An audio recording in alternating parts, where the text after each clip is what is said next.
Greetings, greetings. Come on in. It's another edition of Revolutionary Hoodoo, New Orleans Voodoo Secrets and Recipes, Secrets and Mysteries, Sacred Secrets and Mysteries. Welcome. Come on in. Please remember to subscribe, to click like, to share, to comment, and to participate. It's 12 o'clock, y'all. Come on in. All is a blessing. We're going to start off with Diane Cameron Ilan. Come back home to Africa. Our show will go live in 5 seconds. 4, 3, 2, 1. Blog Talk Radio.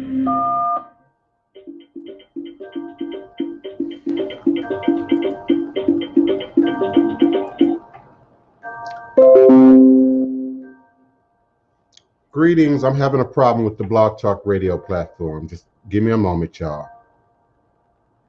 But thank you so much for showing up and showing out.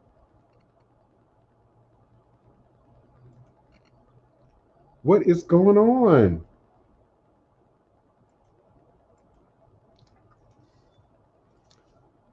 All right, Blog Talk Radio. I don't have a mic. My mic is missing on Blog Talk Radio. So you guys on StreamYard, you can hear me and see me, of course, but my Blog Talk Radio mic is not even on the screen. I may have to move forward without my theme music. And of course, if there's anyone who is already in the Blog Talk Radio platform, tell me what you hear. Send me a message and let me know what you hear on the Blog Talk Radio. Otherwise, I'm going to move forward as if there is no Blog Talk Radio.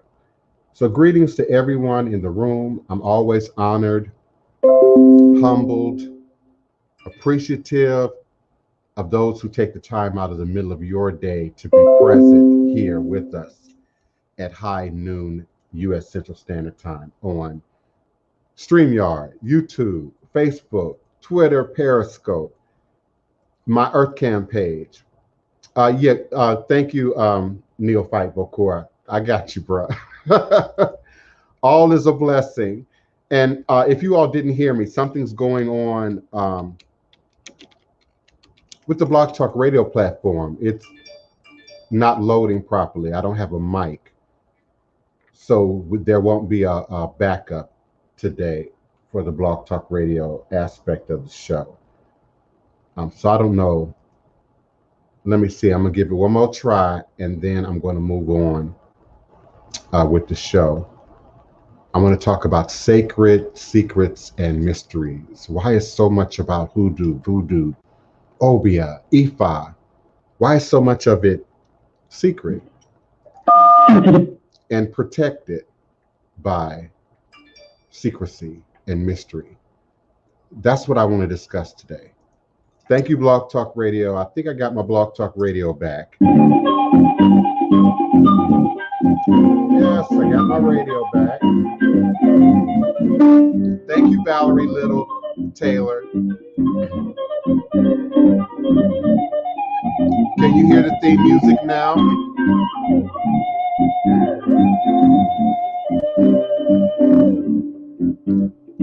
Greetings, Kevin Brooks. Grand rising to you and yours as well. Thank you, thank you. Thank you, Valerie Littlefield Taylor.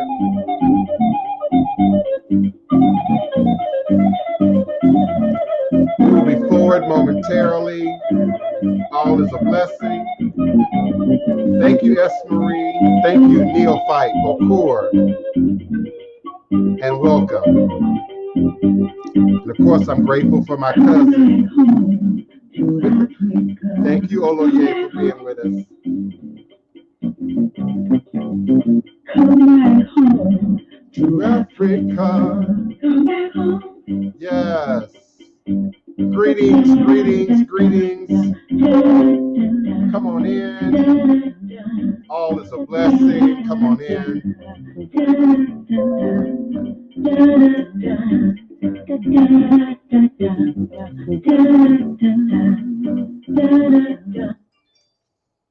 Eshuele guana kosiwere. Awo unlo utu ni iwo. Ada afanbo osi. Obatala mi ita ni ebo. Onilio abane shu. Eshu is the respected elder who flogs, confronts, and uncovers fools. That one versed in mysteries uses truth to own you. He causes scatter to feed poverty. Obatala shakes rascals to have sacrifice. The owner of warnings is the one who is Eshu, Aboru, Aboye, Aboshishe, Ashe. May our Ebo reach a rune. May our Ebo be accepted. May our Ebo allow what we desire to come to pass. And so we say Ashe. Divine, all blessed greetings and salutations. You are now sitting live with the Divine Prince, Pan-African Spiritualist, Practitioner, Author, and Advisor, Elagun, Oloye, Hoodoo, Obeya, Bokur. You're also sitting and sharing now with my cousin, Oloye, Ifawole, Oladeji, Efuntade, Chief Priest Baba Awo of the IleIseseOladeji Temple, Inner Consciousness Spiritual Center in Oklahoma City, Oklahoma. And we are always sharing with you in all things spiritual, mystical, metaphysical, cosmic, evolutionary, revolutionary, healing, and holistic from a Pan-African Hoodoo world spiritualist perspective, understanding that all is truly and indeed a blessing. If you can just see beyond the veils, for it is all just an illusion and a test and one of the greatest divine mysteries of this life cycle. This is my constant prayer, my mantra, affirmation, reverberation, my reiteration, and it is my ever-living reality. All is a blessing is crucial to the very foundation of what I believe, how I think, how I operate, how I move, what my demonstration reveals. All is a blessing. And it's my personal place of power and understanding, the place from where I begin, the place from where I realize and crystallize all my endeavors, understanding that I and I alone create and co-create my divine destiny, and I alone create and co-create my divine, all blessed reality. And so it is. Ashe. Today is Wednesday, April 21st, 2021, and I am emanating and vibrating with you and for you now live, virtually, verbally, quantum, universally, from this working temple of the House of the Divine Prince. And of course, my cousin Oloye is broadcasting from IleIseseOladeji, Inner Consciousness Spiritual Center in the beautiful Oklahoma City, Oklahoma. We are, as always, standing on great and mighty shoulders, those who came before, indeed, our ancestors. And on this Ose Ifa, a day when we acknowledge this powerful system of divination, a day when we acknowledge Oshun and Yemaya and Olokun and Eshu, we always remember that our foundation is rooted in those who came before. It's rooted in our ancestors. It's rooted in our leaders who laid down this pathway for us in ATR religious traditions to give us power, to give us strength, to give us the ability to manifest that which we seek, need, and desire. Here and now, in this most present moment in time space, here and now in 2021, moving into 2022. I am, because my creators are, all powerful, open, and receptive to all that operates for my good, here and now in this most present moment in divine time space. I create and recreate my reality that mirrors my best interest. I can release and let go of those things which impede my progress. The fire that dwells within consumes all but the truth. And for that, I am indeed grateful. We never lost connection to the spirit realm. We never lost connection to our ancestors. We never lost connection to those forces and those powers that support us, that lift us up, that continues to move us in the direction of divinity. Thank you, Tell It Like It Is. And of course, I again want to welcome and greet each and every one of you individually, collectively. Thank you so much for finding the time in the middle of your day, high noon, US Central Standard Time, to be here with us. I got a lot of feedback about the show yesterday, but also for the past week or so. People are greatly appreciative of you, cousin Oloye, for being here with us. People are truly grateful for Denise being here with us when she has the opportunity to do so. And so I want to continue with not trying to necessarily control the dialogue of the show. I can't always have, though I always have a well prepared backup script which I can pull from and teach from and share from. But I'm finding that the shows where I don't sort of seek to do that rigidly tend to be our better shows. So again, I'm always honored and grateful and appreciative for my co-hosts and those who find the time to be here with us in the middle of the day. And I invite you, please, to share your questions, your comments, indeed your request. Eva Orisha, greetings, beloved. I'm going to put the link once again in the chat. If you wish to turn on your webcam and join us. And as long as we're not having any problems with Blog Talk Radio, you can reach me at area code 845-277-9143. 845-277-9143. Press the number 1 on your telephone keypad when you are ready with your question, comment, or request. And indeed, I will be more than happy to unmute your mic and bring you into the conversation. So before I bring my cousin on, I want to say some things. We've always had connection to the spirit realm. We've always had connection to our ancestors. Prayerfully, we all understand now that the lie that we lost our gods, we lost our place, we lost our way, are just an illusion. And many of our belief systems went underground here in the New World, particularly here north of the border. We were forced to carry our practices underground into secrecy, into mystery, for our very survival. But secrecy and mystery did not begin in the Americas.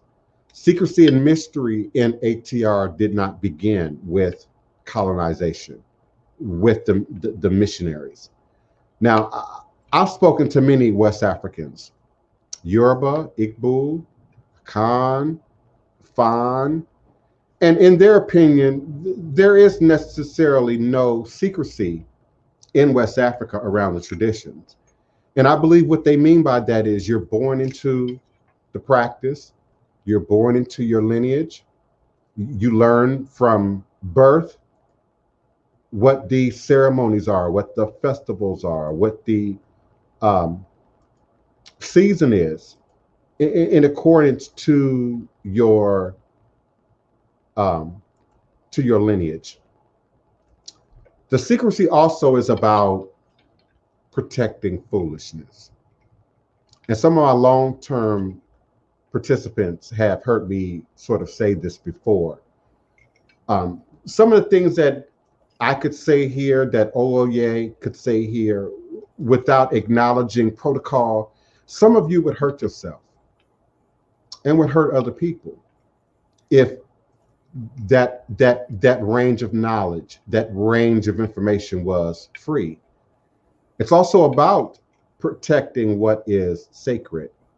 It's also about protecting what is intimate and a very personal walk and practice within the dynamics of these traditions. Some of us believe, by way of enslavement and oppression, that the traditions are being kept secret for control or for power, or that there are those who would still not want to see African Americans gain access to an understanding of these traditions.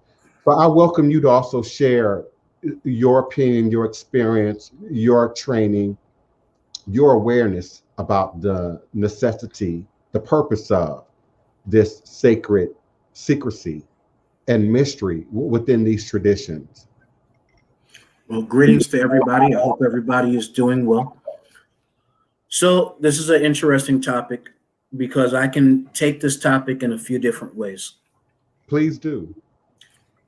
Let me start off by taking the topic in ancient tradition, and also I'm going to use martial arts as an example. In the older methodologies of martial sciences, martial arts, there is a platform by which you have to go through in order to even be accepted as a true student. So first, of course, you have to be introduced to the leader, the teacher, whoever it is that you're dealing with.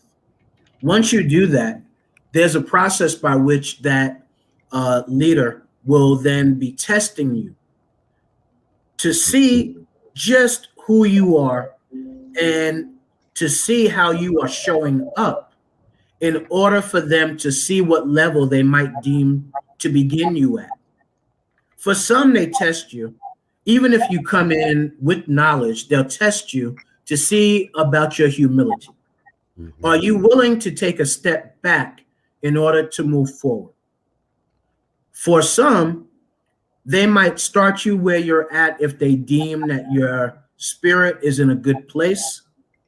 And for some, they might be testing you and something catches them off and they say, this is, Ifa has said, this is not the place for you. So then they might refer you to somebody else who might be in a better alignment with you.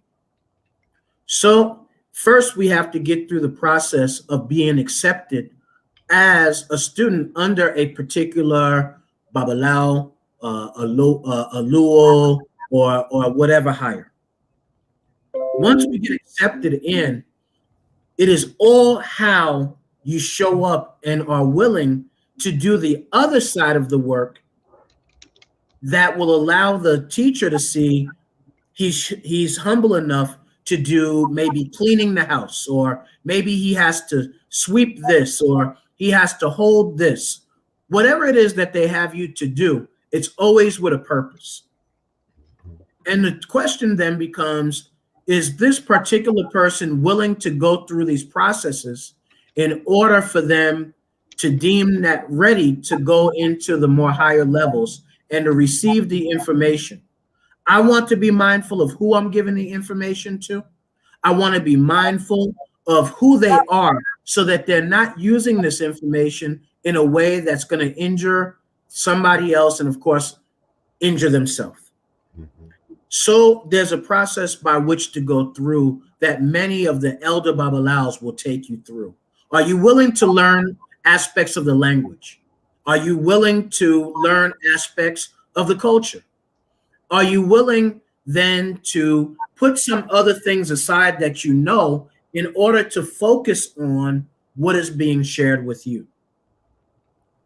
Once you do this, and this could take months, years, in order for that teacher to then say, okay, now I'm ready to begin this process of teaching you. Then you have to be careful, because for some, you might make one mistake or two mistakes, and that teacher says, I'm going to hold back from teaching this person for an extended period of time. It might be another few years, 4 or 5 years, before that elder then begins to teach you again. And now it's another test. Are you willing to wait until that elder now deems that you are ready and mature to accept this teaching again?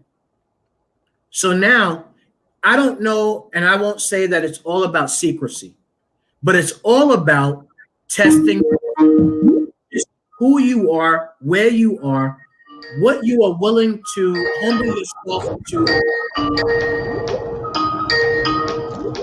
You humble yourself to receive, and then from there, once you are accepted in that realm, in that place, then they slowly might begin to teach you different aspects. They might share with you things that everybody you can find on the internet, but they might not start sharing with you the intimate stuff that they want to really test to see who you are first. And would you say that sort of the information highway, the internet, has that made that job more difficult for us or less difficult for us? It kind of carries over both. Because each lineage, each temple has a particular way that they do stuff. And for some, there's always this big argument of which way is right and which way is wrong. But it really only, it stems back to the particular house or lineage that you are a part of. So you always then go refer back to that lineage. So the internet helps in that it gives you different views of different people's perspective, but it also hurts because for some, they'll be saying that this is the right and only way to do something. And that a lot of times is not true.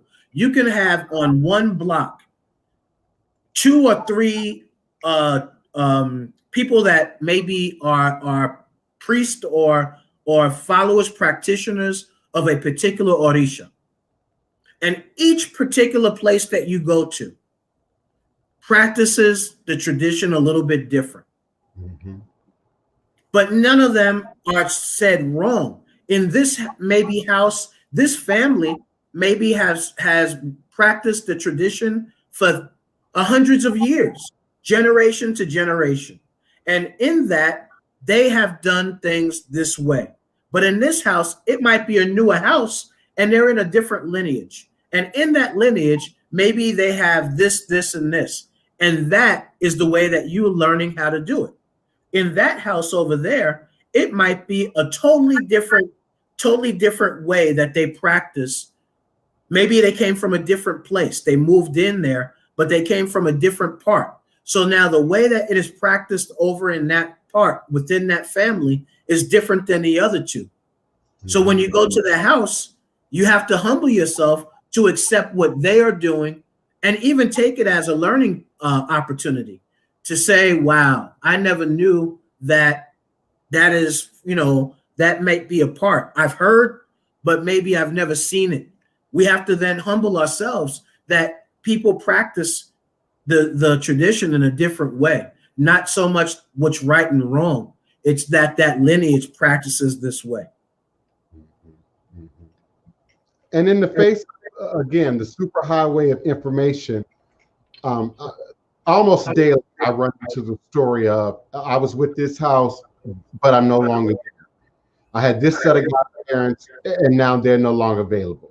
Whether the godparents passed on or whether there was some conflict.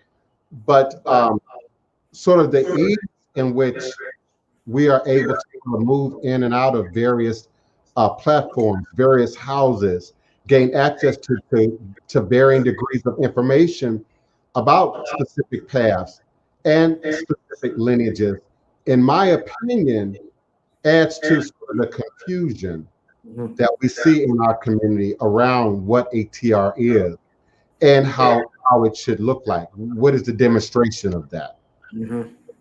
Absolutely. You know, because there's so many different ways of doing it, even for some of the bigger names that are now sharing information of Ifa here in America, they all have different lineages that they're from. And while they might practice this thing in one way, if you're from a different lineage, you still always have to resort back to the Babalao, Ianifa, Oluo, Oloye that you are directly under.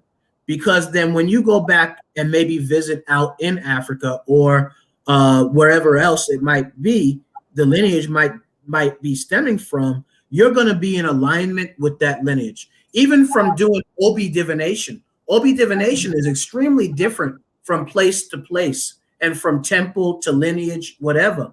And so you could be watching somebody do Obi divination and watching them do Obi divination in your way, something means yes or no. But in theirs, you might have to do it 2 or 3 times in order for it to become a yes or a no. So you have to, you then have to sit back and you have to go, oh, wow, that's a totally different way of doing it. And trust that that person that is doing that for you, they're doing it in the way that is correct for their lineage. The other part to it is even in some lineages, the way that the numbers of the Odus are set are a little bit different. Mm-hmm. So you also now may be in this particular lineage, 1 through 256 looks like this, but in this lineage, 100, 1 through 256 looks in this way. So now we just have to say, okay, the Odu is the Odu, but the way that they group the Odus are just a little bit different, So regardless, and these symbols come up, the binary symbols come up, I'm still going to this particular Odu. The Odu is the Odu. Mm-hmm, mm-hmm. But in some, also from place to place, different verses of that Odu. You might not have certain verses over here than you have over here. So over time, then, do you begin to learn the verses from different places to put together so that you have even more information on a particular Odu and the pataki, the stories that go inside of the Odus. It's really taking the time to study. Yes. So how would you suggest then that people prepare themselves? Another common comment that I get is, what books do I read? Or I've read this set of books, and now how then do I move forward? I was taught by my elders, you really develop a relationship before you move forward, before you even start the quote unquote initiatory process, so that you do gain some sense of understanding about what's happening, even if you haven't quite grasped the language or the infinite details at this point. That is correct. And then what I would suggest is to get a listing of books that would be referred by your particular Babalao Oluo, so that maybe in their reading those particular books, it is similar or in alignment with the way that is practiced in your lineage or in your temple. It's okay to get the other books just to have a general reference. But you also got to be careful that when you're reading some of the books, maybe some things might be a little bit off here or off there. So if you at least ask your own Babalao, Oluo, Ianifa, Oloye, Oluo, whatever, and they say, okay, why don't you get this book, and this book? Then they have already read that book and will say, I attest that if you read this book, it'll give you deeper understanding in the way that we practice in our particular temple. I agree. I have a laundry list of books that I share and email to the people that I'm working with, just for that reason. I'm getting feedback from you, bro. turn your volume down a little bit.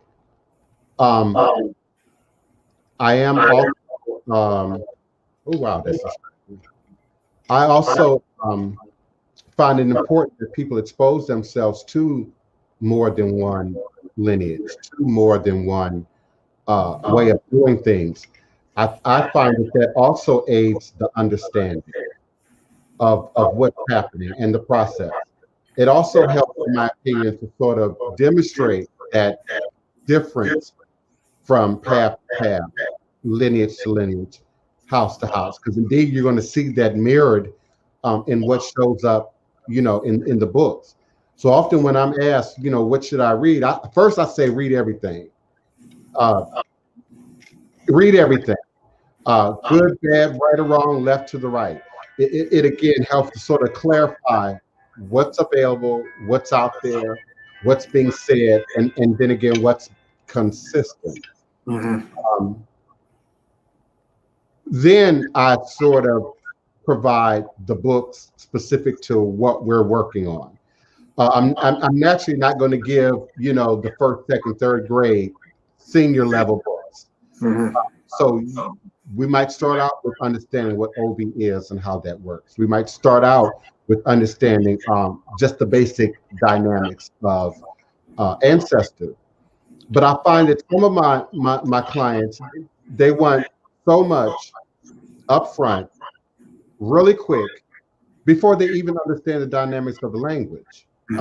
One told me they wanted to go deeper. I said, well, what do you mean deeper? Well, I want to go into the magic. Well, beloved, this is the magic. There is no magic without the ancestors, without the foundation, without the beginning, without understanding how to communicate with the spirit realm in an effective and efficient way. But I find, just like my narrative about shopping for toothpaste, the internet just provides so many outlets for people to explore and to be curious and to sort of wander down pathways in and around ATR. But there's not a whole lot of guidance. There's not like a book, one book that you can, read and says, this is how it's done.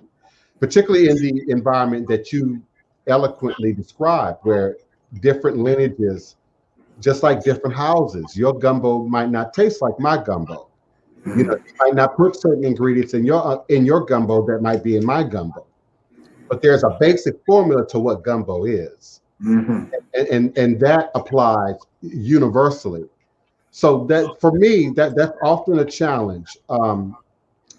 The session sort of being interrupted with, okay, but so-and-so said, but this book said, but then I talked to another reader and they said, and so there is a point where you get confused when you're getting too much information. There's a teaching in the church about sitting under too many pastors, visiting too many churches, and losing your clarity. So I'm finding that now demonstrated in ATR, and particularly with us, African Americans, who don't have that system already in place, who don't necessarily have a relationship with you or I or these communities. And so they are seeking to understand in books. They are seeking to understand by the way of the internet.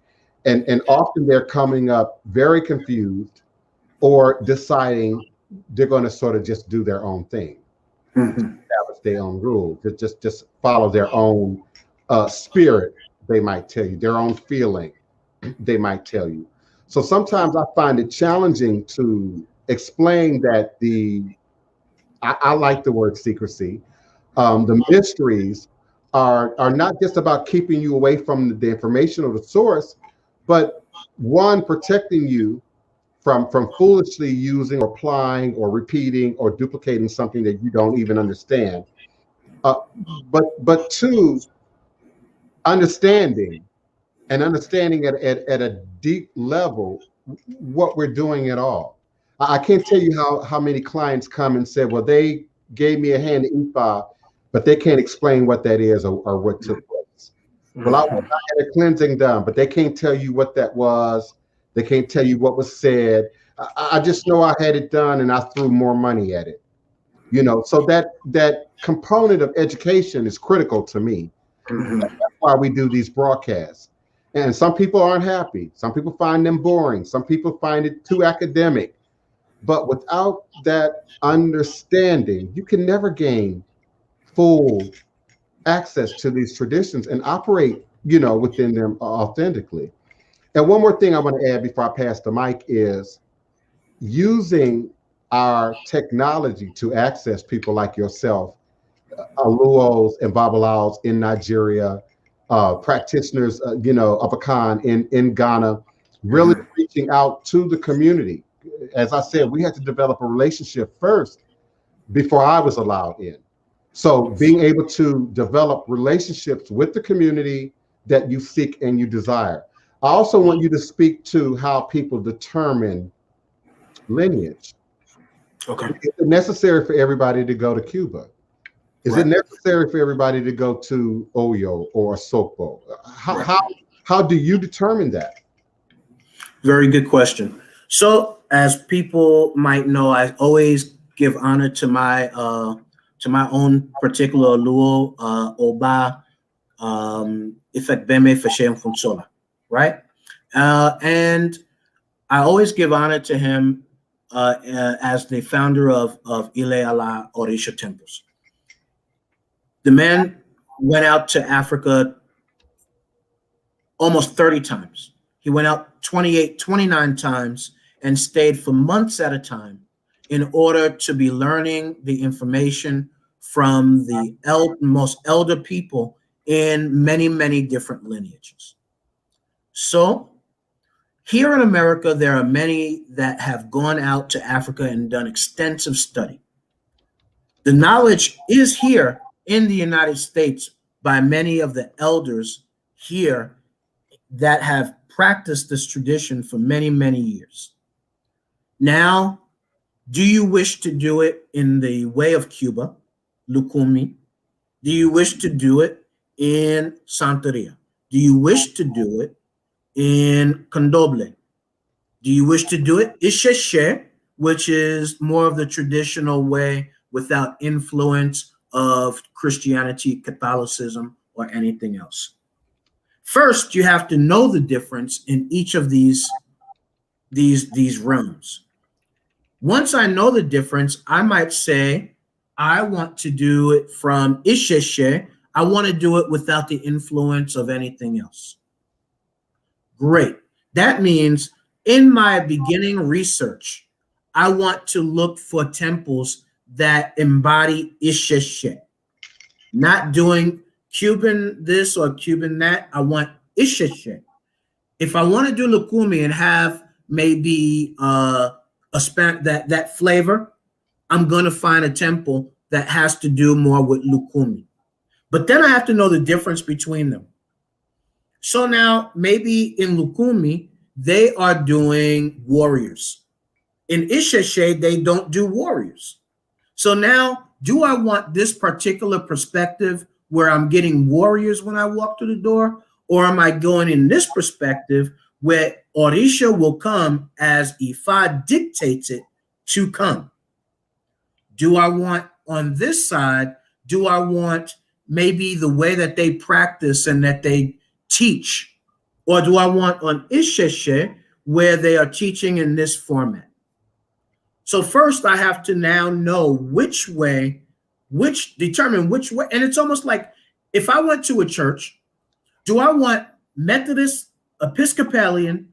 Do I want Baptist? Do I want Southern Baptist? Do I want Church of God? Do I want Church of God in Christ? Once I determine which one that I want, then I begin to look in that direction. Then once I find that house, first I got to do my research within that house. Do I feel comfortable with the Babalao, with the Aluo, with the Oloye of that temple? I'll get to know the people in the temple. Are the people in the temple, do they treat me graciously?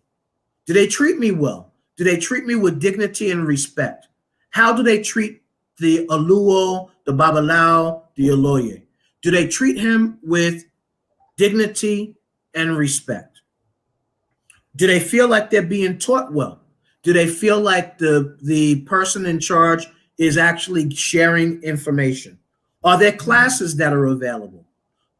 What is going on in that particular Ile? If I find that there's really nothing going on with that Ile, I might find another Ile that has certain things going on that will allow me to have a more of an opportunity to learn different things. It is all about. Go ahead. No, I was going to say. So, do you start over at that point? Because it's my understanding, as you already said, you follow the protocols of the house, the lineage, right, in which you're entering. So just because you didn't find favor with one house and decided you want to move on to the next, does not necessarily mean that you're going to just be accepted. Correct. And the other question that you asked about starting over, I'll use martial arts again as an example. In martial arts, if a person came to me from a totally different art, they have core movements that are going to resemble the core movements that we do if they were taught correctly. Mm-hmm. Now it is adjusting the core movements that they have to the particular way that we might do it in our art.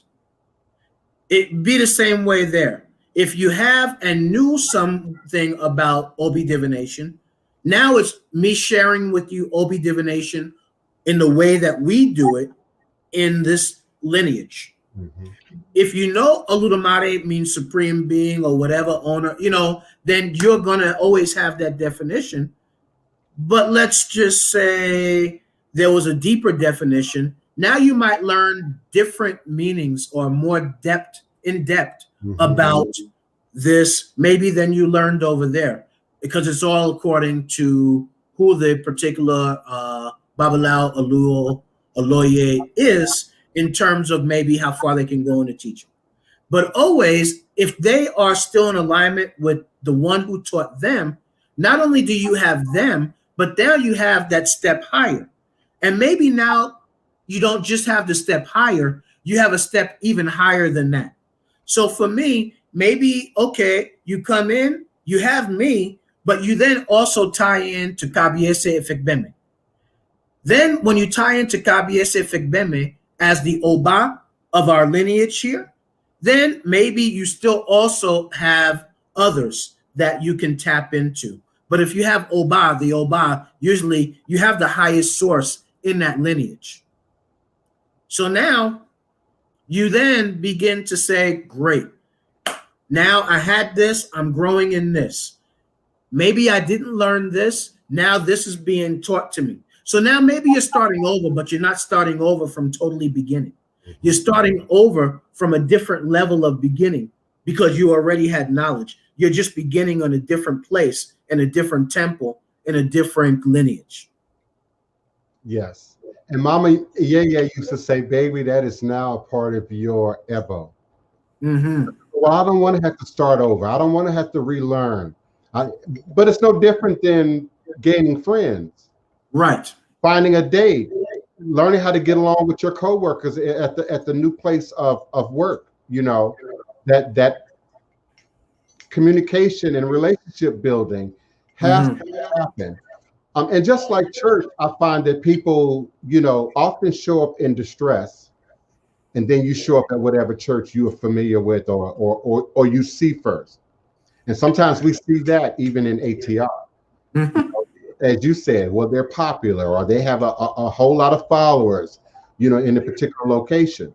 But we have to be willing to do some work. I know y'all don't like that word. Some homework. I know y'all don't like that word. Some research. And you have to have some basic understanding of what you're getting into, whether you're choosing a church, a university, a school. People do much more research about a university than they do in choosing a Ile. That's correct. And then are shocked when they run into some kind of problem. That's correct. Welcome, greetings, beloved. Yes, I think you've made some very valid points. It's all about like consumer, like being a good consumer, right? If we go out to look for a car, then we're going to be like having looked at all of the stuff in the car. I've heard people say, I want this car because it has this, and this. And I always wanted that in the car. But then others, they haven't done that research, and they're only looking out the outside of the car. Mm-hmm. So now they're only looking at the aesthetics of the car, but not the inner workings of the car. So now I share to research doing the other side, not just the aesthetics, but the inner workings of the particular realm or the particular lineage or the particular way that you want to practice the tradition. I want to know the inside particulars if I want to do it from a Lukumi perspective. And then I want to know some of the inner workings as best as I can from if I would desire to do from Isese. And then once I hear the foundation of the inner workings, I can even make a better determination on which direction is going to be more in alignment for what I want for how to practice this tradition. And how, another common question, how, again, do African Americans in particular access some of these houses, access some of these Iles, and find authenticity? It's a very good question. It's a very good question because for some, you don't know some of even your own closest people who are practicing the tradition. You might look out for little things. Yeah. You look at this here. This is Ide, right? Ide gives you the thing. This person is practicing tradition, right? But if I look at this Ide tells me that they're doing from more of the Isese. And if it was green and yellow, it would tell me that they're doing more from the Cuban perspective. So now I'm looking at that and I'm saying, okay, this person is in the tradition. Maybe I can ask them, do you happen to know somebody who I see you doing maybe from this perspective? Do you know somebody who's doing it from this perspective? And a lot of times people are knowledgeable about both sides. They're knowledgeable about maybe I do it from this, but there's a person down the street that's doing it from that. That might give you the ability to begin, right? Yes, some Iles are on the internet, some Iles are not. So sometimes you can look up and find that, okay, there's a temple here, there's a Babalao close, or sometimes you got to just take a chance and call a couple of Babalaos and say, I live in this area. Or even if you don't live in the area, many of us have people that are around the country that we're working with and stuff like that. So we then have to we then begin the process of okay, great. I'll check out with these people and see if my spirit resonates. See if my spirit resonates with them. And if my spirit resonates with them, I'll be maybe even in a better place to begin to at least looking into working with them. Mm-hmm. One of my godchildren asked me last night, and when she's in the room, why are people still practicing in secret in 2021? And we had a long conversation about it. We talked about the past and a time where we could have lost our life, where we could have been lynched, for operating in these traditions. But she really wants an answer. And I'm asking the community, why do we still feel a need to hide or operate in these traditions in secrecy in 2021? Well, in part, right? Because people look at this tradition and they look at it in such a negative way they're always talking negatively about what it is that we're doing. Why? Because they've been so inbred with or taught that, if it's not done in this particular way in terms of another religion, then any other view is wrong. So they might not have, there's not the overall universal perspective of the creator. So because maybe I choose to practice in this African sense, then this person over there, because they're practicing maybe Christianity or whatever they're practicing, because their book says the only way to God is through this way, then you have to, you begin to look at this stuff and go, okay, I don't want to be condemned. I don't want to have to be having arguments and fighting over how I choose to practice and worship the creator. That's one of the main things that I find in my experience with a lot of people, even in the family. Yeah, and some of you might find my answer maybe a little bit, and I don't mean to be judgmental, but it might come off that way. But there's so many of us who are trying to walk fences like cats. And so, we're going to church on Sunday, but then on Monday we're at the Ile, or we're at the Hoodoo house, or we're at the Voodoo Practitioner. And that got as Kevin suggested, there's a fear of being condemned by your family, your present religious community. And I teach, and Arisha will share that, Neophyte Okur will share that, Chief Bougie will share that. I teach that as you learn the language of what you're doing, when you better understand what you're doing and you can speak that truth to life, then it makes it that much easier for you to share or teach or expose that energy, that information to your mama, your grandmama, your best friend. But if you can't say what you're doing, if you can't speak to what you're doing with any amount of clarity, then we can't expect people to understand beyond in the books or on TV, or in the movies, which has all sought to sort of demonize and segregate, these traditions in many ways. So and I'll tell you this also, it's all as well. People are always watching you. They're always watching how you live. I think I shared with the audience in the past. Every step that I take, every word that I make, every breath that I take, all of that, it is people watching who you are and what it is that you represent. I then, for most people, are the first representative of Ifa that they have ever seen in their life. So therefore, when they're seeing me and they're watching me, all of these things, they then are making their own determination of what the tradition is. That's right.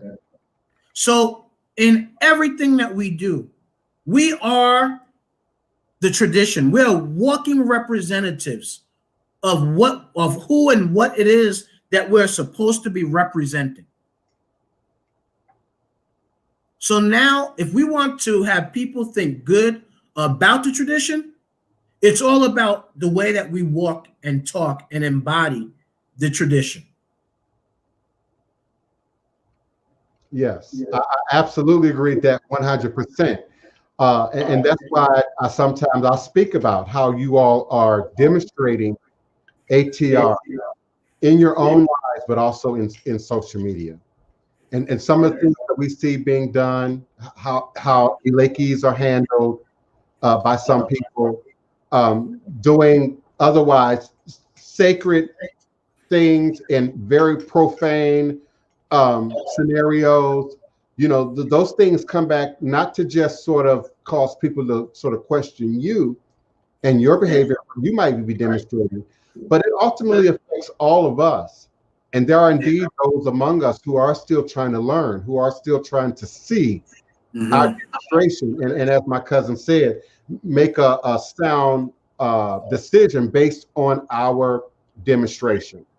I also like what you said about finding an Ile. Sometimes it's about how things are taught, how things are shared. And I have many people, come to me with the hand of Ifa that say that no one explained things to them the way that I did. No one broke things down to them the way that I did. And that takes me back to my original theme. Is that really about secrecy? Is that really about maintaining or keeping the mystery? Or is it, as my cousin described, you not being given access to a deeper level of understanding because your angst and anxiety and desire to move too quickly and desire to do things far beyond, your knowledge base is too strong. And we can often pick that up. We can often detect that. One of the most interesting email requests I get is the one that starts out, it's an emergency, I need help, it's urgent. And then they spend a whole page convincing me of their expertise in these systems. Mm-hmm. As a Labor Day Virgo, my first response is, why you need me? Mm-hmm. You know too much. Why you need me? Mm-hmm. You already got it down. You already think you understand. But then when I start questioning, I was with this house, didn't work. I was with that house, didn't work. I was with this teacher, didn't work. So I think people underestimate our job Mm-hmm. as readers to figure out, sometimes in a matter of seconds, minutes, what's needed, what's really being asked of us, and then what we should be sharing. Sometimes the client just want to talk. I'll let them talk. Mm-hmm. But often, like many of you in this room, you want knowledge, Mm-hmm. you want information, you want commitment, from a church, from a pastor, from an Ile, from a voodoo house. So I think that's very important in this discussion about. But you know what though? One thing that we do really have to study is the definition of words. What is a babalao? What is a babalao? A babalao is a father of the secrets. Awo, secrets. Babalao, father of the secrets. That means there is a responsibility for those that have been elevated to become babalao, to be protecting those things that are delicate in this knowledge, and not allow it out to people who are going to deem it and use it in a way that is not going to be in alignment with holding this practice well. And that's from our lineage anyway. From our lineage with Kabiese, we are very it's critical that as Babalao that we are making sure of who we're giving what to. And if they're going to walk in alignment with the information that is given. And so we have to look at what the responsibilities of a particular person is. I agree. Often I receive this or I gain access to that through a Babalao. And it doesn't quite add up to what I understand that responsibility is of that position. I hear the same thing from Hogans and Mambos. There's a thinning of the lines, if you will, in terms of responsibility in this present pop cultural interest in our traditions. People who do everything, which doesn't quite line up with what I was taught happens in the community. You have people who are very specific to the children of Kabise, that are very specific to the children of Arula, that are very specific to the children of Yemaya. And as a community, I was taught they work together. So you might be referred to one practitioner or another, one house or another, one lineage or another, to have very specific work done that house, that power, those Orisha might understand. I was taught that Babalaos didn't technically work in Orisha. And I want you to speak to that they are committed to Orumila. And once you rise to that level, your role is completely different from that of a voodoo priest or an Orisha priest, or even an Nifa or a Mambo. And so I think that has a lot to do with sort of this Western notion that we have about being self-made, self-taught. I can do it all. I don't need anybody, including a community. And I'm very reliant on my community. I'm quick to call. I'm quick to refer. If you want to get your dialogue right and your language right, I refer them to my cousin. If you got female issues, women issues that I can't address, I'm going to refer you to Denise, or I'm going to refer you to someone qualified, But we see this, all-seeing, all-knowing practitioner in social media who seems to do everything and everything magically. How is that taught and explained from your perspective in your lineage? Okay, so if we go by particular lineage, in my lineage, we're fortunate. The Oba, Kabiese, has studied significant Orisha as well as Ifa. So in our lineage, we are blessed that he is able to do many different Orisha initiations for people, but it's not the common. The common of a lot of the temples is that maybe the Babalao is in specific just doing the Ifa, although he might be initiated to different Orisha for his own uplifting and the need to fill in some things. He might be initiated to certain Orisha, but in that lineage, many times the specific Orisha priest who has been taught the specificity of the work in that particular Orisha, we then send somebody to, if we are doing initiation, let's say this person needs to initiate to Oshun. And we have people that were taught in our lineage that truly just work Oshun. And that is their specialty. They know how to do all of the ritual work. They know how to do all of the worship practices. Then we send them to them for the full initiation under their guidance, right? So now, then they are able to work with that that priestess or priest in order to lift them up and be teaching them from ground zero all the way up. And they still stay in the lineage with the lineage head. So they're still in the lineage, but now they are really learning to work that Orisha. So for some, if they have maybe Babalao, Aluo, Oloye that have the knowledge of Orisha, that has the ritual permission, the blessing to be able to initiate people or to give the Orisha to someone, then maybe that priest will then be able to do these initiations as well. It all is according to who you're under and the lineage that you're under as to how they do it.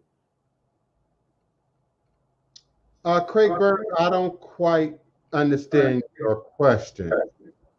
It's the wording. Is it possible to embrace voodoo without accepting the given individual understanding? Cousin, do you understand that? I need you to repeat the question. Yeah. Yes. Is it possible to embrace voodoo without accepting the given? What I believe he's asking is it possible to embrace voodoo without knowing or receiving or understanding or being able to embrace the whole, the totality of it? So I would say, if in not embracing the totality to it, you're only therefore embracing the aspects that you could possibly know. You can't embrace something that you don't know. So can you embrace it? Yes, you can embrace it. But of course, there's limitations to the embracing of it at that particular point. Mm-hmm.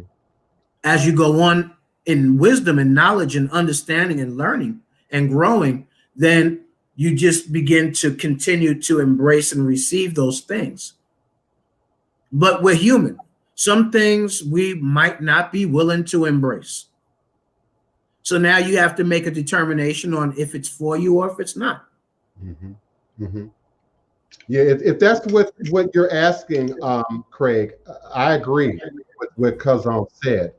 If you come to the table to whether it be Voodoo, Ifa, Santeria, Kandable, with your own understanding, you might find it very difficult to find a Babalawo, a Luwa, a Mambo, a Hogan that is going to work with you. For me personally, particularly when that own understanding goes against the tradition. For example, my only understanding about voodoo might be American Horror Story. Well, that's not accurate. Mm-hmm. That's not what we do in the tradition. So as a practitioner, if we're reading your question correctly, can I then continue to work with that person, attempting to teach them the truth and authenticity of the practice while they remain in their own personal understanding? As a therapist, that doesn't jive. That's just like you and your wife. You're in a marriage, but you have your own understanding, and you refuse to open up, surrender, maybe hear your wife's perspective of things. Well, then that marriage is not going to work. That relationship is not going to last. And it doesn't mean you all have to always agree, but there has to be some understanding. And I have to understand you enough to know why we don't agree. I understand your position. Well, she feels this way. Well, he has this understanding, but I see things a little bit differently. Well, that's different if you're discussing the dinner menu. But when I look at voodoo and Ifa, I see sacred science. And I think the community resists the fact that it's science involved, that there's math involved, that there's quantum metaphysics involved. And it's not sort of this random gumbo pot of feelings and emotions and what I feel and what I think and what I need. It's just not. And neither is psychic reading, tarot card reading, ruin reading, if you understand those traditions authentically. Those symbols have codes, have meanings, have numbers that, as my cousin said earlier, are legendary, historic, built into a house, a family, a lineage. So there's always the child who comes up, you know, in any generation who says, oh no, I don't want to do that. I don't want to follow the family business. I don't want to go into the family way of doing things. I want to go out in the world and do my own thing. I was one of those kids. I didn't have a choice. I had to leave my house because of the violence and the wickedness that was going on. But in doing so, I had to accept responsibility that now I'm out here on my own. And I've got to figure out and navigate this world and these streets and make that make sense, Craig, based on my own individual understanding. So if you come from a place of mistrust, okay, so now I'm going to carry that mistrust out into the world. And I'm going to look at everybody skeptically, even if they don't deserve that.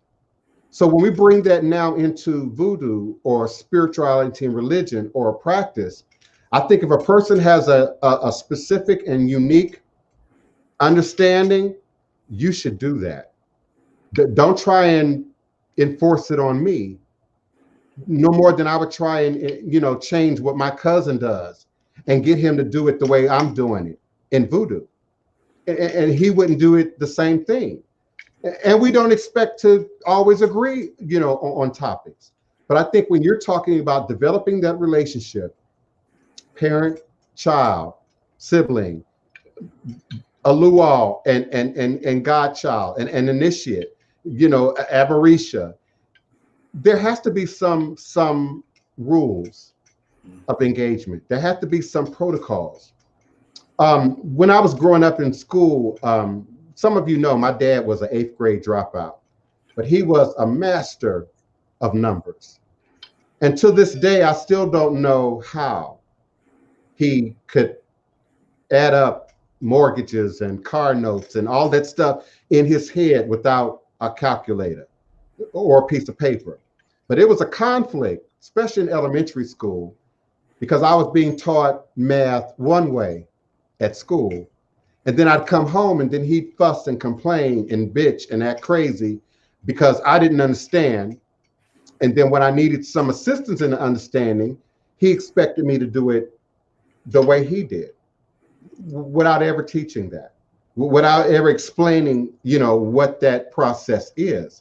So I think it's really important that in understanding and in getting the understanding, be sure that you're honest, be sure that you're authentic, be sure that you're open to really gaining an understanding. And as I said, if you have an understanding, but you're now trying to come, to this house or this Ile or that Ile, that can be problematic.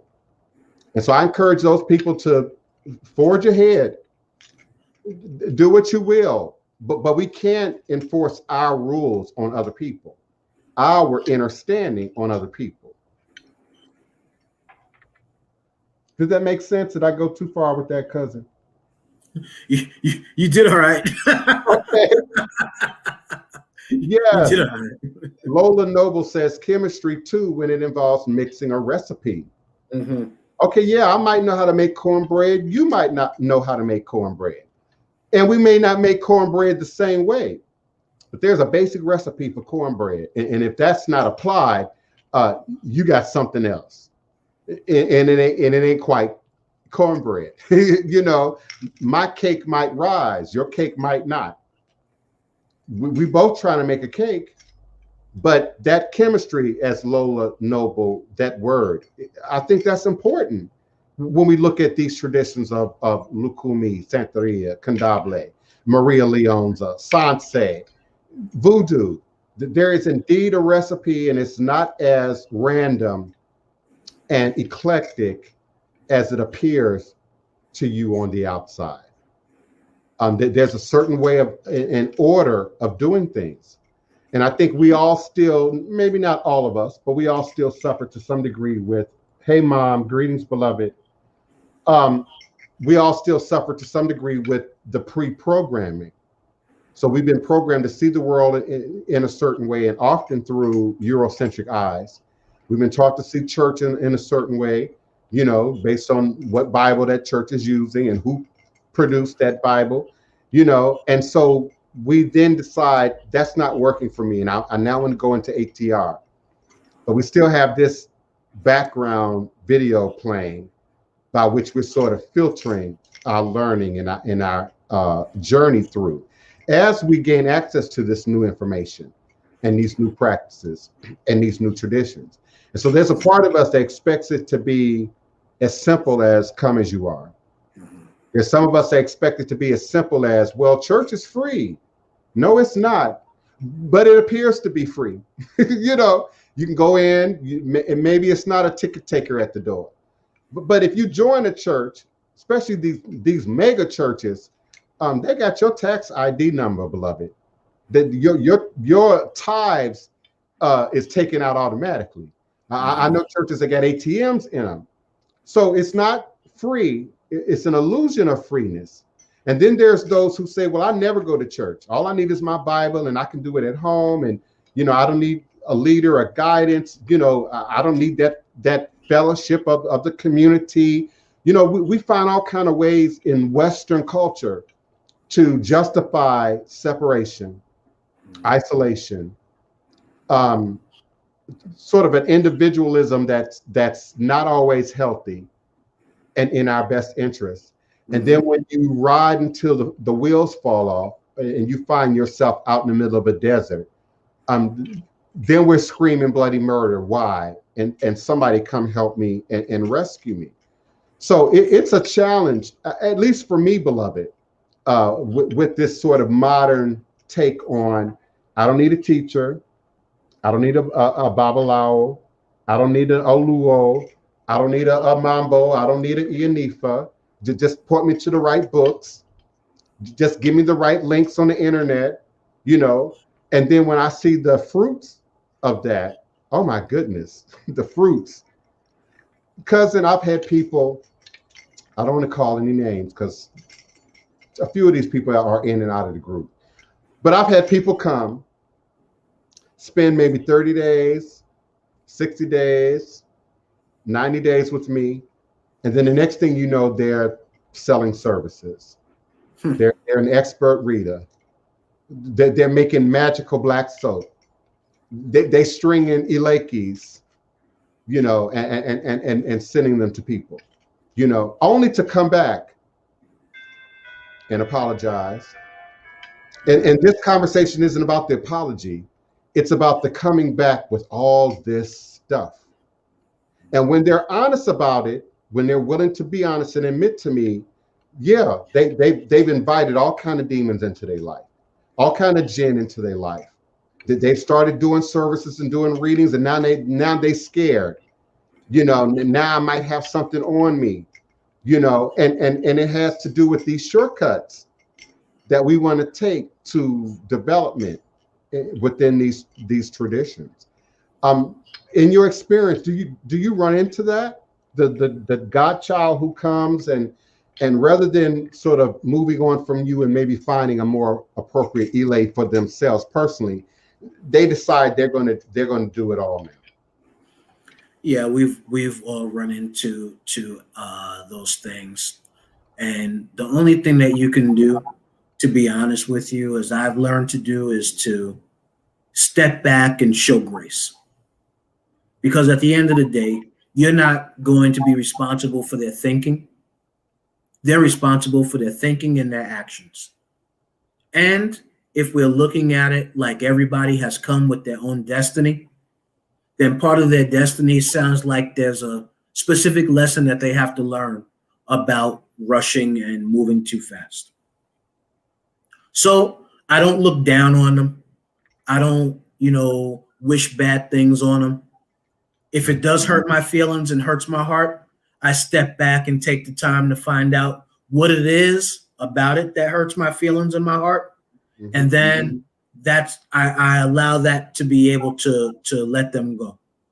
They have a lesson that they have to learn. And if they're willing to come back and humble themselves, and they're willing to come back and at least acknowledge that they made an error, mm-hmm.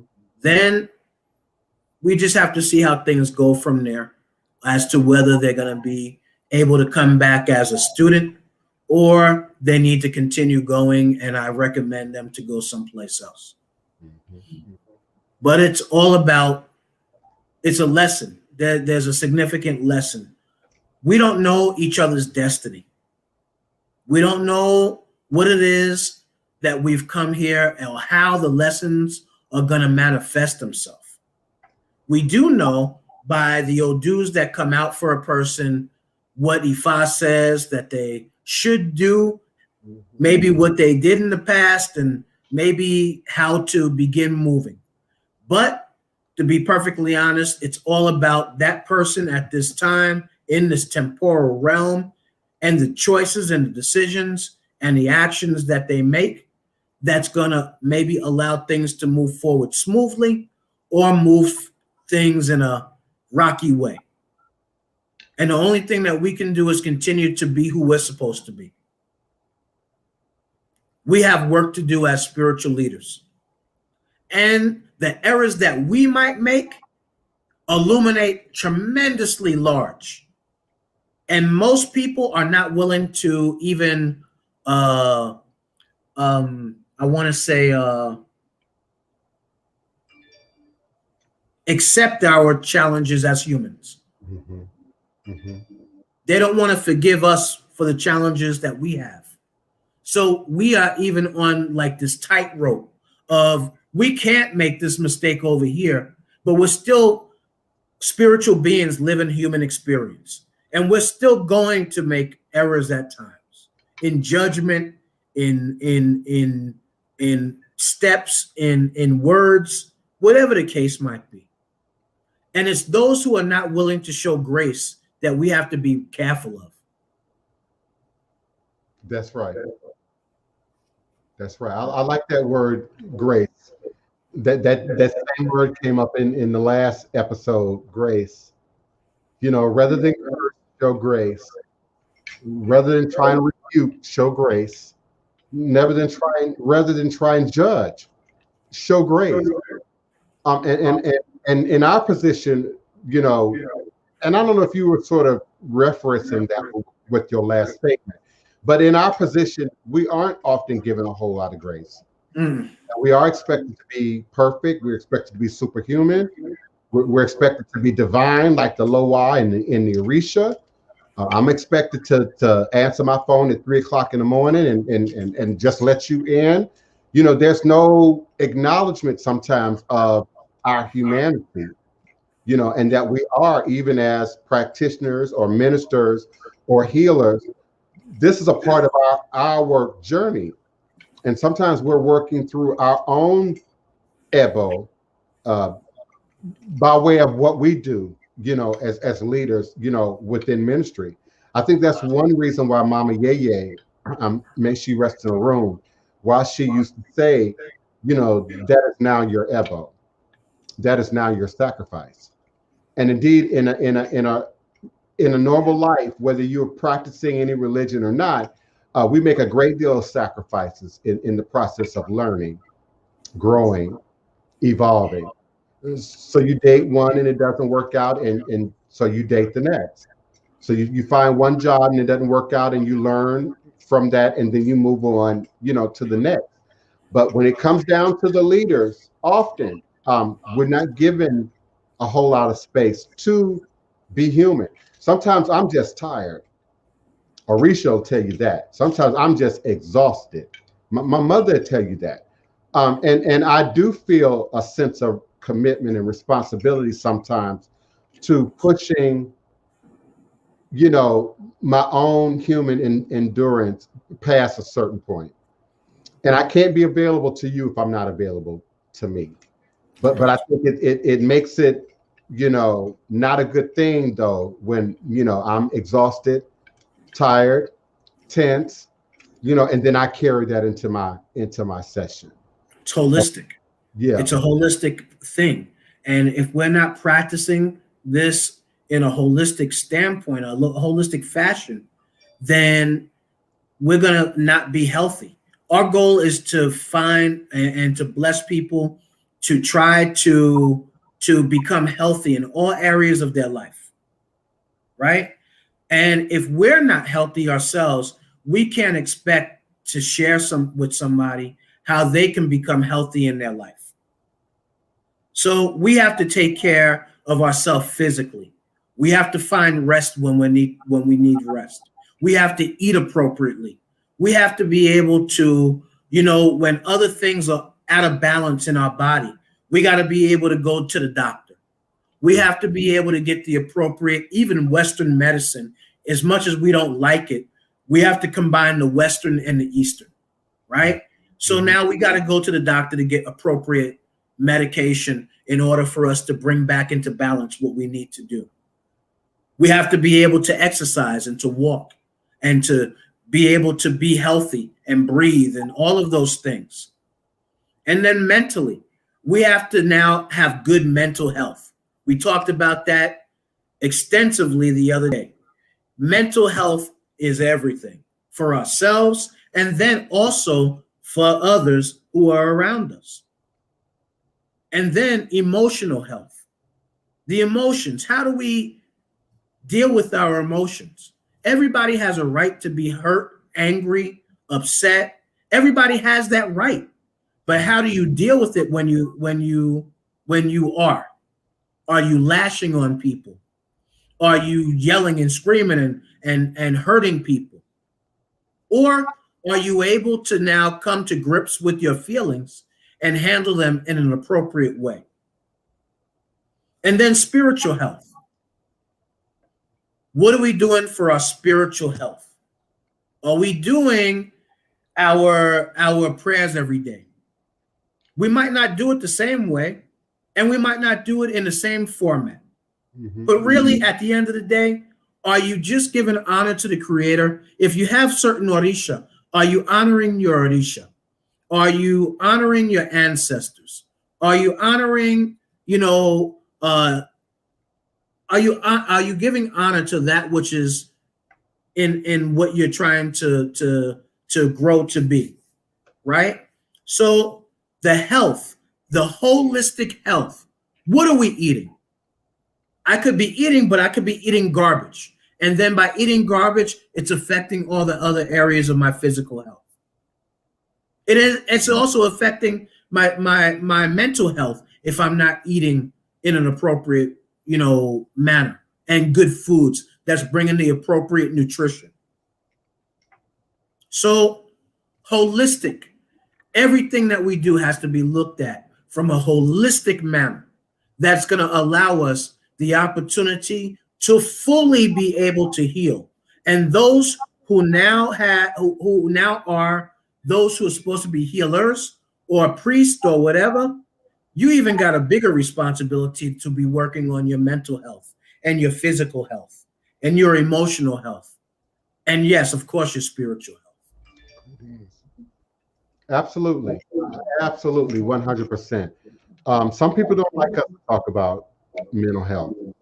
Some people have convinced themselves that even the discussion of mental health, even those words, are somehow uniquely Eurocentric. They don't seem to understand that when you talk about lave tet, when you talk about ori, you're talking about mental health, and that it's a key component to these indigenous practices and traditions. We look at the indigenous Americans and their use of quartz crystal and their ability to navigate, the dream state, if you will.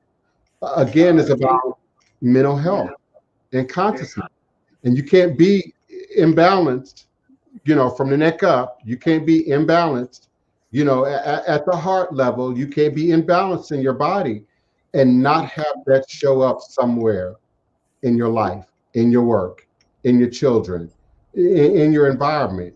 So it's a critical dynamic to traditional and indigenous practices that I feel is still not talked enough about today in this climate that we live in. And again, reinforcing that distinction.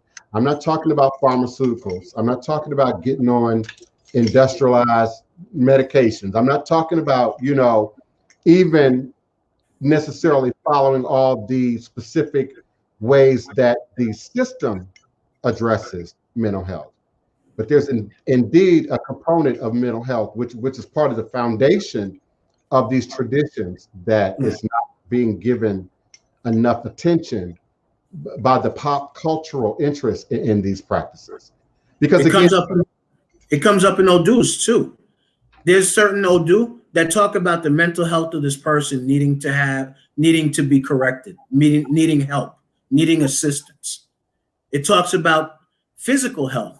There's Odus that come up and say this person got to go to a doctor fast. There's Odus that come up to speak about emotional health. When you work on your Ori diligently, it helps, it assists to bring clarity. It assists to bring a way of looking at things from a very good standpoint.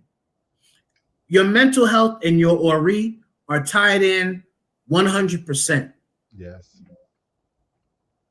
100%. You got to work on your Ori, or whatever it is that you call in whatever tradition that you do. You have to work on your Ori. When you wake up in the morning, you hold your Ori. When you wake up in the morning, you're giving thanks for another day. When you hold your Ori, you're giving honor, praise. This is your direct portal. This is your direct portal to have for your Ori to be in alignment with Oludumare, with the Creator, with that, And then when you're speaking, it is your intentionality, your intentional prayers. You have to have intentional prayers in order for things to manifest. It's like that law of attraction. I'm speaking out what I want to be to come back to me. So I'm speaking these words in a way where the Creator says, you know, where the universe, the Creator, whatever you want to call it, is going to manifest that within me. So, Ori, nothing can manifest without the consent of your Ori. Nothing. If your Ori is not in alignment with that which you desire, then it's not going to manifest for you. You're going to find if this person is not in alignment with your Ori, the relationship's not going to work. If the job is not in alignment with your Ori, you're going to get consistent messages. You need to leave this place and go to another. If your Ori is not in alignment with where you're living, either the state, the city, the apartment, the house, whatever it is, you're not going to have rest. You're not going to have peace. I can put $1 million in both hands, but if your Ori ain't in alignment, it won't benefit you. That's correct. The benefit will be very temporary. That's correct. We talk about this all the time. I think there's, again, in sort of our desire for a more magical approach, we often end up focusing on material. Mm-hmm. I'm doing well because I drive a Lexus, or I'm doing well because I live in a $500,000 house, or I'm doing good because I've got one of the best jobs, you know, in the city. We have all these exterior goalposts that we use to sort of justify what success looks like, even what happiness looks like. Well, you have everything. Why should you be depressed? You and your husband own, you know, so much. Why would you be sad? But you got to find out where happiness stems from. A lot of people are not looking at happiness from within. They're looking at happiness externally rather than internally. So when you don't have the internal happiness, or you're fighting and striving to get or maintain internal happiness, then external happiness is always going to be a challenge. Many relationships go through trials, tribulations, obstacles, and endings because one in that relationship do not have internal happiness and peace. And they expect to receive it from another person rather than receiving it from themselves or getting it within themselves. So now we look at the practice, to look at the tradition, and we're looking at our internal work. And if our internal work is not being done and really worked on, and really like we're receiving the joy, the happiness, the contentment, the peace, it's going to manifest to the outside and it's not going to be shown. It's not going to be, we're not going to have it. We can only hold for so long before it shows to the outside. Ashe. We have about 27 minutes after the show. We certainly do appreciate your questions, your comments, your requests. The phone lines are open at area code 845-277-9143, 845-277-9143. Remember to press on your telephone keypad. You can also join us here live on screen by way of our webcam and device microphone. I just entered the link in the chat. I also have the link scrolling at the bottom of the page. So we would certainly appreciate your participation. Let's see. I wanted to respond to some things in the chat. Yeah, Orisha said just looking at Ori as a mental health check. Yes. The Goddess Initiative says she feels as if Ifa is mental health. Yes. And just maybe people don't quite have that understanding. Ifa is total health. Ifa I don't know if everybody remembers back in maybe about 15, 20 years ago, there was something called the Health Rider. And the Health Rider was talking about total health, right? Well, Ifa is that. Ifa is total health. Ifa gives you the opportunity to have health in all areas of your life. But it's up to you to be able to be willing to accept it, to receive it, to acknowledge it, and to do the work that is necessary to manifest that full healing within all areas of your life. That's right.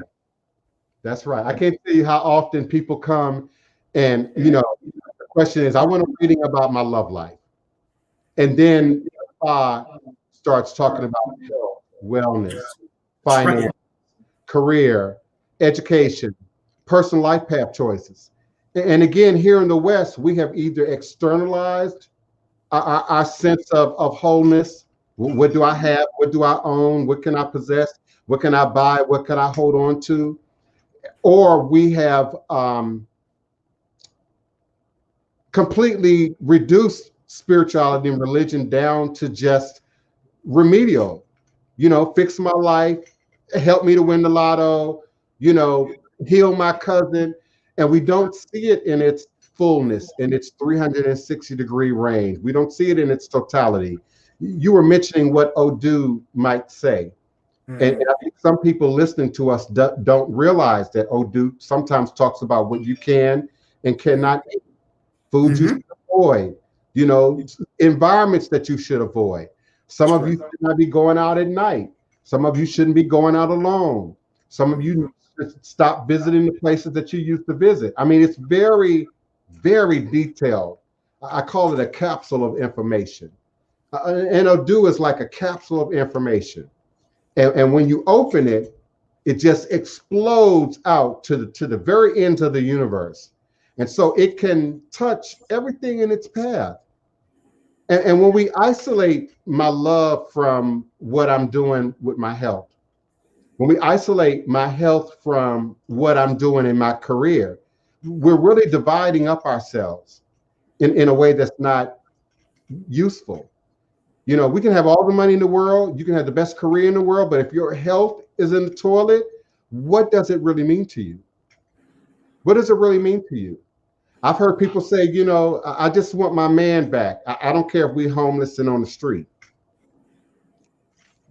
What does that really, you know, what does that really mean? Is that some romantic notion? Or are we really disconnected from how interrelated our lives are to nature? Neophyte Bokur, welcome, beloved. Did you have a question, comment, or request? Just a small, this is kind of a small add to what was being said earlier. I hope it goes far. I hope people accept it. 1 second there, I had to pull over that one. But physical fitness is definitely something that brought me into what kind of brought me out of a lot of the confusion that I was lost in. I was practicing this tradition. As I said, I was practicing this by myself with no guidance. And then when I put it down for a second and got into my physical fitness training, so many different things opened up that I didn't even realize were connections. Right? We were talking about in the chat recipes and things and chemistry and everything, but there's no better platform for chemistry than your own body. Your own body is the chemistry set. This practice, this practice that we're trying to master, is an understanding of how those things work. I mean, you go to a doctor. I mean, you don't want to go to a doctor who just maybe got out of college or he's still a student. You know, you're going to be a little reluctant to go to this person. You're going to want somebody with more experience, and the reason why is because they understand the body. Just like you go to a personal trainer. You don't go to a personal trainer that maybe just got out of college necessarily. You want to give them a chance, yeah, but they got to build up a reputation. They're not going to have it all together. You want to go to somebody who's got experience. I think one of the things that I wanted to make sure everybody kind of connected the dots on was specifically the chemistry part. Everything that is done here in the yard, in your temple, does have a correlation in science. I mean, if you just go into like basic understanding of biology, you'll see that everything, all of these elements are found in the Orisha, in the Ifa, I mean, in your history, in your genetic code, in your genealogy, in your genetics. All of these things, all your DNA, it all passes down. It's just a much more traditional or older way of actually defining these different terminologies. This language is what kind of hides things from you. Why it seems like it's such a mystery is because the language doesn't necessarily have the word for what is being practiced, what's being done. The tradition is there, but the words don't necessarily line up. It's not exactly synced up yet. You got to do your due diligence and figure out where the synchronization comes in. That's just my personal take on that. And thanks again for having me on again. I certainly appreciate you. I think a large part of that is to understand that Orisha, the first three letters of Orisha are Ori. Yes. So within the understanding that Ori is the first letters of Orisha, there's a correlation, of course, then between Ori and Orisha.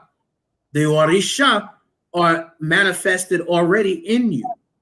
So you might have an Orisha that steps up to be the one that is leading your path, or an Orisha that was the one of your family back generations. But your Orisha speaks to a lot of the challenges, struggles, as well as blessings that are within you. If you are one of Oshun, you might be one that has to worry about certain things. You got to worry about the image that you see in yourself. You got to worry about speaking negatively about yourself. You got to worry about the beauty that you see in others, right? So therefore, the Orisha that is kind of walking with you, at least at the time, is the one that is illuminating, making you look in the mirror to what it is that you got to work on every day, what challenges you might face every day, and what potential blessings that you can manifest from doing this work and working in alignment with your Orisha, working in alignment with your ancestors, working in alignment with Ifa. You are your ancestors, and your ancestors are you. It's the same thing with your Orisha. You are your Orisha, and your Orisha is you. Ashe, Asheo. And Orisha shows great appreciation for you, cousin. And that's why Asheo. And that's one of the reasons, Orisha, that I have him on the show. You all know I'm Voodoo. I just know a lot about Ifa. But I would rather have someone who's authentic operating in the tradition that I can refer people to, that can come on and share and teach, that can help us with our grammar and our pronunciation. And so I'm grateful that he has also chosen to not just come and show up once and disappear on me, but to really be a part of this audience. So we're grateful for you, cousin, and the audience indeed is. There aren't very many people who teach and explain and can go into details about Ifa and what it is quite like you and I do. And so I get a lot of positive feedback from that. I'm sure you do, as well. So we're grateful. I give thanks to everybody, and I'm grateful that you that you all are allowing me a platform to share a little bit. And hopefully something that is said will always continue to benefit you in your practice, no matter what it is that you're practicing. Spirituality to me is universal. And if spirituality is universal, we all should be able to have something, take something, receive something from the practices that are here. Even if we don't in specific do that in our practice, we all should be able to receive and be able to accept something that is truth. Truth is always going to be truth.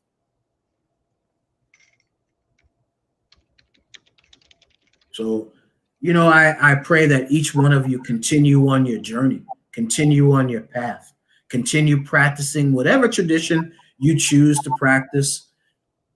Just embody it internally.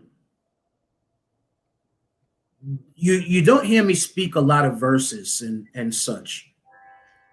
I try to make this practice, or try to share with you from a viewpoint of practicality that will allow you to embody these things, to grow, expand, and evolve in a practical sense. And if I can do that, then I feel that you guys can take what it is that I'm trying to share and offer you and embody it deeply within you. And then the scriptures and the verses, all of those things will come. Ashe, Ashe. Neophyte Bokur, welcome back, beloved. Did you have more you wanted to share? We got about 15 minutes left in the show. I just wanted to keep it really simple, not take up too much time. I know you got to go. For any of the millennials out there that are still lost, like I was, I come back here faithfully because I was there, and it's scary. It's very scary. There are no shortcuts in this. I know because I went down some of those paths. Those aren't shortcuts. They're not. They're just not.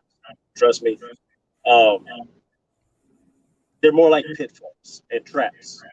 You know, they're set up there. I believe purposely. I strongly believe that those places that you go to when you're trying to do this on your own, I personally believe that some of these things were put there on purpose. They don't seem like accidents, like just coincidence that this thing is there, this thing is there. The Celtics have their practices, and then you have witchcraft as their practices. These aren't shortcuts. These are purposely put traps, in my personal opinion. And places like here, like this platform, are places where I feel confident I can come in and get the right teaching. That way, I'm not doing something stupid. Just to be honest, I'm doing something that's ridiculous. I love research, and everything that I go into, there's a reason behind it. I've seen it somewhere. I saw it performed in a movie. I like watching the how things are made, the behind the scenes, all the extras, just so I can get some references, so I can go and do some separate studying. And just personal opinion, it's a trap. These things are traps. Listen, I hear you saying traps, and I'm going to allow you your truth, your experience. I like detour. Detour, that's a good one too. Or even distraction in some cases. Now, I heard you suggest that there might even be some will, some conscious intent behind it. Well, you know, you and I agree in that part. I believe COINTELPRO and many other organizations within the world are still seeking to capture the Black mind, the Black consciousness, the Black sense of belief, and who and what and where we turn to for power. So yeah, I do agree with you that, you know, there might be a conscious effort to discourage by providing so much information and so many detours that we all just end up out in the field, you know, and the goal is way up on the mountaintop. I do believe that there's a way to navigate that successfully, as my cousin has shared, as I shared. You know, you got to be willing to ask questions. You got to be willing to research. You got to be willing to communicate with people who are actively involved, you know, in the traditions. But I agree with you. And I don't necessarily want to start a battle with the church or with other outside religions, but it's not to their best interest that people are abandoning the pews. Now, if people are abandoning the pews and are just going back out into the world, they're okay with that. But if people are abandoning the pews and are now converting to something else, now they're looking at generational inheritance. So my cousin's children, we know they're going to be in Ifa. Neophyte Bokur, your children will be products of a father who was a Bokur. I said it to Arisha last night, and we actually talked about it a month ago, but we repeated it again last night. There is no excuse for any generation behind us now to say that they didn't know, they didn't hear. I saw something being worked in private, but I don't know exactly what was going on. We're erasing all of those excuses. The internet does its own job in providing that sort of torrent river of constant information. But we should then take that information and allow that curiosity to cause us to dig deeper and seek opinions. You know, I might ask my cousin, what does this mean? I might ask a Babalawo in Nigeria, what does this mean? I might speak to a practitioner in Ghana, what does this mean? And get a consensus, you know, on what's happening. But for some of us, that just sounds like a lot of work. That just sounds like a lot of effort. And, you know, I've always, you know, felt that I had to give. But I'm at an age now where, and Baba, you said this early in the show, we can't force it on you. We can't make you toe the line. We can't make you, you know, do or not do.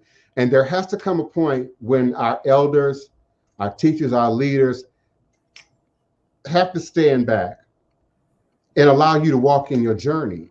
Correct. One of my godmothers in my head, Iyanla Van Zandt, she's not only does she say that all the time, we've seen her demonstrate that live on the show.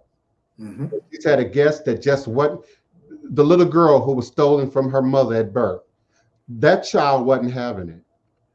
And her family was not prepared for what Iyanla had in store, you know, for them. And so, you know, we remain prayerful that just maybe they reunite again in the future. Maybe she gets a little bit older and says, you know what, I had no clue what you were talking about back then. You know, being in the basement, being in the attic, going back to the womb. But now I get it. And, you know, and maybe even be thankful, you know, to her. It's been my experience. As I shared earlier in the show, I've had some godchildren that thought they were magical wizards in 30 days, only to come back 6 months later, a year later, and just unload just drama, you know, that they're now consciously aware of, that they opened the door to, that they allowed to come in. You know, sometimes when you're hiking, when you're moving through the forest, through the woods, it's best to stay on the path. That's right. That fruit tree might look tempting. That river over there might be interesting, but you better make sure you got to lead back to the path. You know, you got to be sure that those trees don't close in behind you and now you're lost, you know, in the wilderness. And this is something that all religions teach in their own way. Church folks have a way of saying it, you know, about neglecting the fellowship of the community. Muslims have a way of saying it. Yes, Lola Noble, some shortcuts are not just detours, but dead ends. Yeah, and so all religions to some degree talk about loyalty and consistency, not to man, or to a particular leader, but to self. And as my cousin said, keep marching to your goal. Don't lose sight of where you're headed. And for me, sometimes those challenges become almost like a game for me, because I'm so sure about where I'm going. And then when the challenges show up, I say, see, that's the devil. I say, you're right there. That's the distraction right there. And I laugh and I wipe the dust from my feet and hand sanitize, and I keep moving. I keep moving. Some of our competitors, some of my haters, you all expect me to faint. You all expect me to stop. You all expect me to sit down and be quiet. I don't know what you expect, but every time the rock comes, every time the rock is thrown, every time the negative email comes, every time the shady comment comes, how many times have y'all seen me sit down in the last 12 years? I'm talking to some of these people in the room that's been with me since Katrina.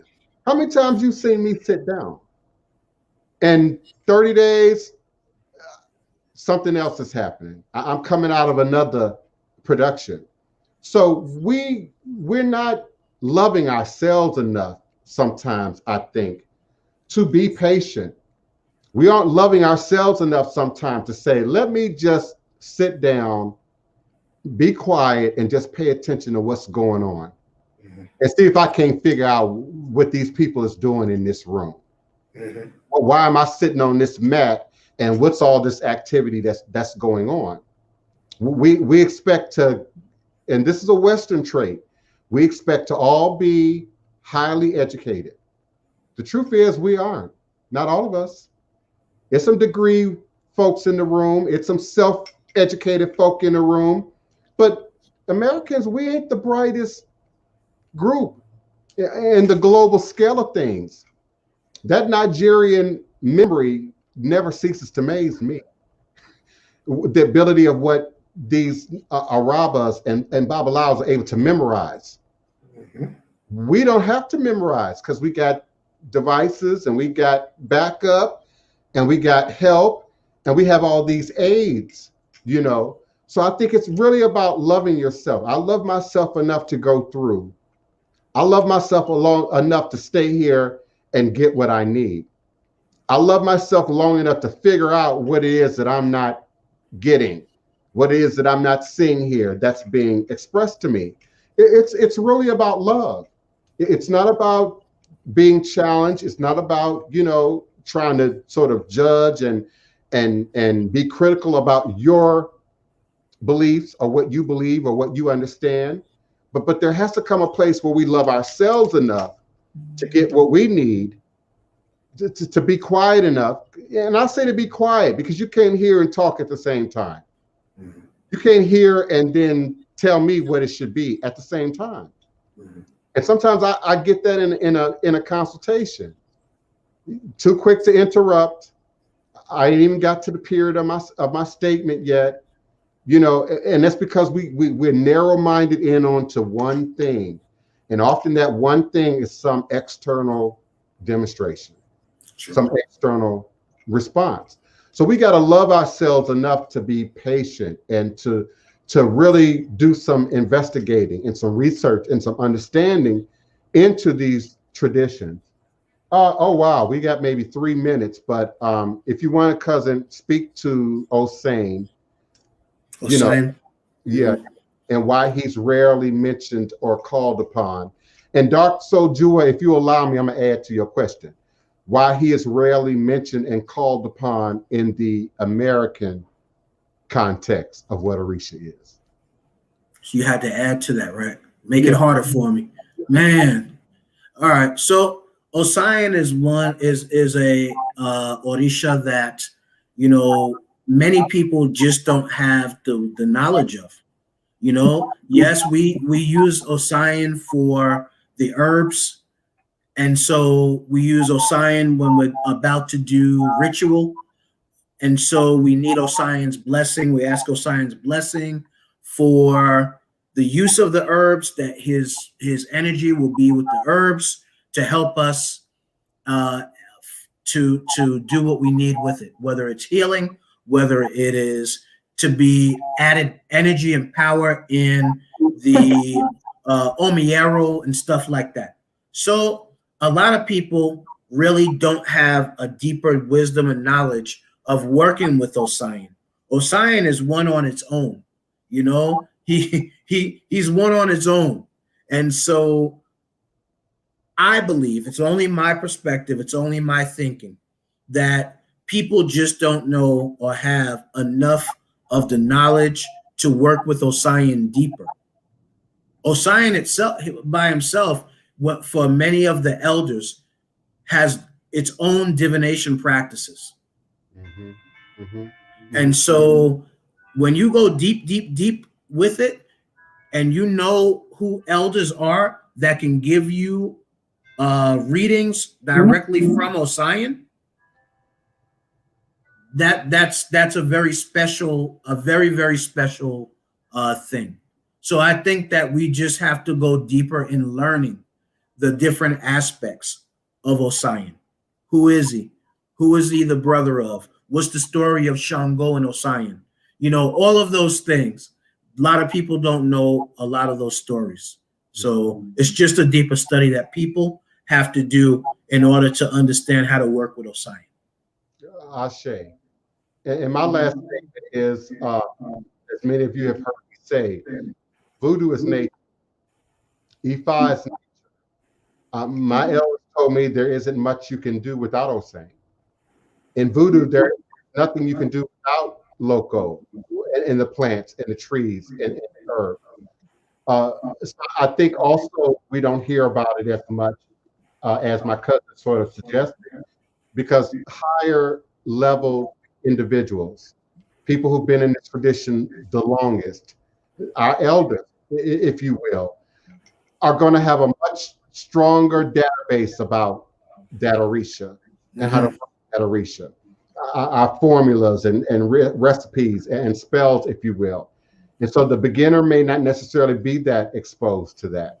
Even some people who are in the tradition 5 or 10 years may still not be aware of exactly what plants are going into something, what is, you know, being applied in terms of nature.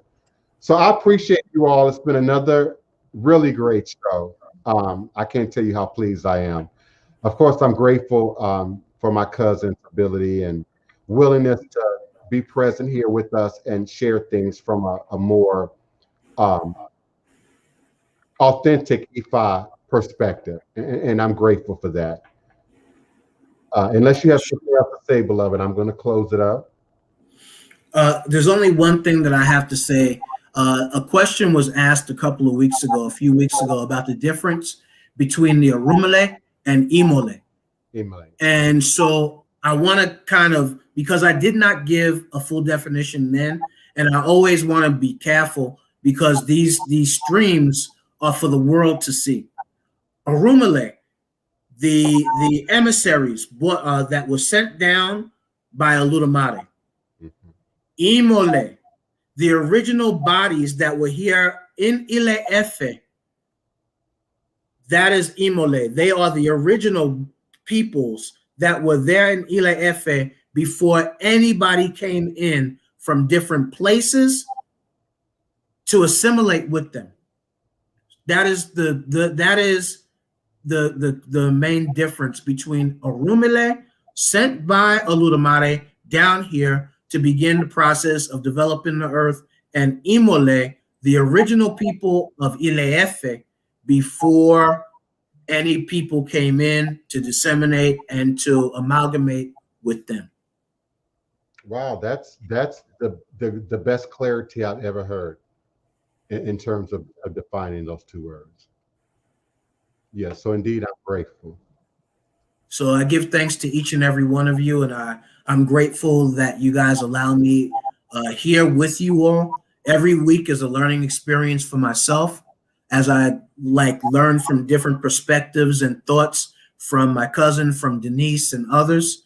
I'm grateful for that opportunity. We all have to have open mind and open heart, open spirit. We all have an opportunity to expand, evolve, and grow. So I hope that all of you will take that and always have open mind, open heart, and open spirit. Ashe, Ashe. And until next time, remembering that all is truly and indeed a blessing if you can just see beyond the veils. Odabo. Odabo.